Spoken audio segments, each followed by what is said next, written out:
Welcome to the PlaySlotsForRealMoney.com podcast. I am Brian. I'm here with Alexander. As most of you know, the March 2025 core update has finished, and I do want to say it was a little bit of a disappointment for me. What do you think, Alexander? I think, well, for me, it's actually not that bad. I mean, I'm seeing some bounce back on a lot of keywords that I wanted to see it on. So, yeah, it's looking better than it was, let's say, a month ago for me. Okay, good. Now, was that in your any North American sites like the Canada? No, actually, no, not. Let me see about Canada. I mean, particularly with Nigeria, I'm seeing a very good bounce back. With Canada, it's uh. It's actually been pretty steady during the update, and now I have not seen much change. Yeah, I think that maybe for North American sites, the U.S., Canada. I mean, it really doesn't seem to affect many sites at all, upward or downward. Yeah, I mean, I have sort of a feel like that. Although, I mean, you never know. It could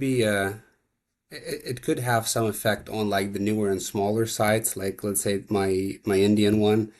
It's it started doing better recently, but whether that's correlation or causation, you don't really ever know. Yeah, So it could be correlation of me doing things for it to work better, or it could be caused by or it could be both, really. it's a good point. It's a good point. So, what else have you been up to in the world of iGaming and affiliate marketing? Well, yeah, I mean, as I in the email that I sent you, I've been working on this odds comparison widget with like scrapers and APIs and everything, which is completely built by ChatGPT, and it's actually up on the Nigerian website.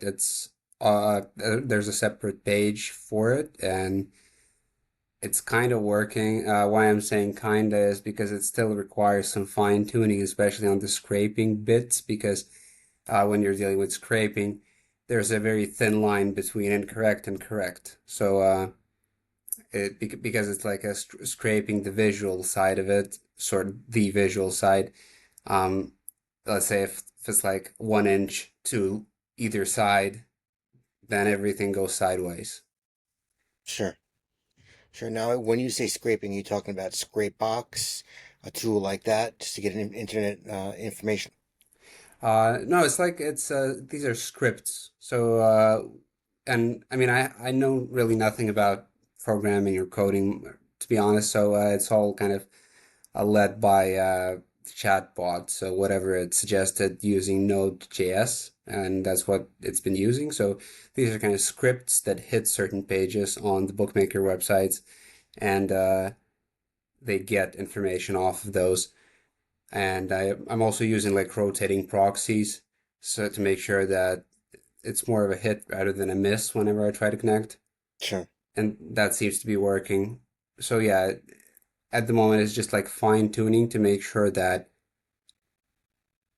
the information that's scraped is correct in terms of like the games and the odds, because otherwise they won't match up together between different operators. Let's say if the date is off or if the team is off or something like that. Now, were you able to reach out to any operators and get into the API? Yes, I have APIs for some of them. Okay. Some of them don't respond or respond saying that they don't have them, which They whatever. have to. But yeah, I mean, I'll see. I mean, if I get a good number of operators who I can onboard using an API, I'll probably even drop the scraping thing because you have like in the long term, it's probably not that worth it because if they change something on the layout, then everything breaks. Yeah. But yeah, in the short term, just like to get the page running, to get some information on it, to get the comparisons, it works. Yeah, Well, and good stuff.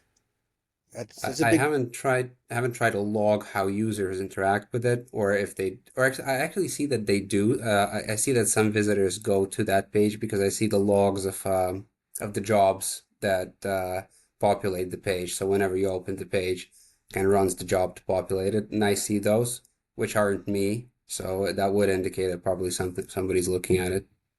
Okay. Well, that's good. You did a great job with that. I mean, a lot of people, even using GPT, can't do that.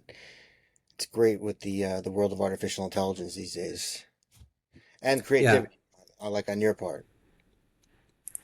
I mean, well, I've always like wanted to try something like that, but yeah, I mean, it's way out of my zone of competence to like write code and stuff. But in terms of like the product part of it, that's something that I also do it professionally and as a hobby. So like if I like as a product person can work with like people who develop stuff, that's what I do.